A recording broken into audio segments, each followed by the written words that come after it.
Thank you. Meron tayo na Okay, bili. welcome, my Okay. Okay. Okay, Next time again. Brother, it's okay. I make video. Give me this one. 1 KD, right? 1 KD. Okay. Ito raw 1 KD rin. Pwedeng pang paksi. This one also 1 KD? Yeah, also one. Isang maganda at mapagpalang araw sa inyong lahat. Ngayon ay November 23, 2024. At dahil day off natin, tapos na tayo maglaba at nandito tayo sa may Souk Shark.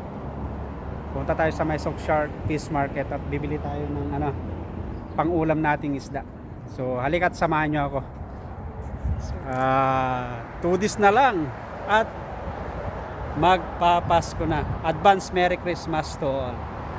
Walang ganyang buhay, tis-tis lang. Yung sabi ko, ang ganda ng view, oh. Dito yung Souk Shark. Yan yung Souk Shark Mall.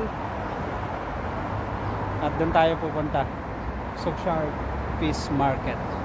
Para maraming tayong pangulam kasi kuminsan nakakatamad eh. Magandang maglakad-lakad ngayon kasi taglamig na. Hindi na masyadong nasisira yung isda pag binibit-bit natin pa uwi kasi tulad ng sabi ko ay taglamig na. Halika't samahan nyo ako. Let's go. Andito na tayo sa bilihan. Hindi natin naabutan yung mga mga tumpok-tumpok dito. So titingin na lang tayo sa mga pwesto-pwesto nila. Halika't samahan nyo ako. Ito may mga isdang Brother, how much is one? 1 KD? Brother, 1 kg ಇದು ಅಲ್ಲವರಿಗೆ ಅದು ಬೇಡ ಅದಕ್ಕೆ ಓಕೆ 1 KD raw. Sorry Ito raw 1 KD rin. Pwedeng pang paksi. This one also 1 KD? Yeah, also 1 kg.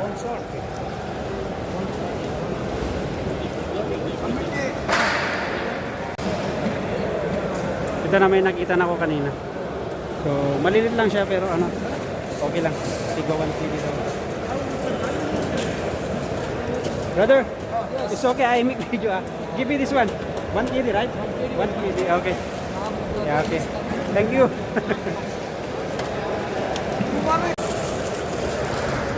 Maraming salamat, brother. Thank you. Meron tayo na Okay, bili. welcome, my Okay. Okay. Okay. Next time again. Thank you. So nabili na natin. So pauwi na tayo. Alumahan. Yung tayo na nabili. Let's go. Hindi ko nabutan yung sabi ko tungkol eh. So uwi na tayo. At saka marami na worth of 2 KD. So and Philippines depende sa palitan. So ilagay na lang natin yung hindi ko mano yung eh. So let's go. Yeah, parating na yung mga nagbibilihan dito. Dito marami dito.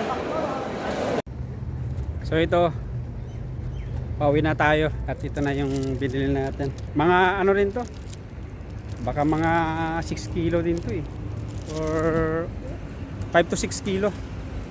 Alumahan at saka di ko alam yung pangalan ng kulay pula. Pero nakikita ko sa Pilipinas yun. So kung ita-times mo to sa atin, ang palitan ngayon which is approximately sabihin na lang natin 190. So mga 380 pwede na. Mga 6 kilo siguro to, marami. Saka yun, may pangulam na tayo. Maraming salamat sa iyong pagsama. Ako pala ulit si Ronnie, isang OFW dito sa bansang Kuwait. Kung bago ka pa lang channel ko, pa-like, share and subscribe. Maraming salamat. Pa-support naman ang channel ko. Have a nice and great day to all of you. Kita-kits sa mga susunod kong videos.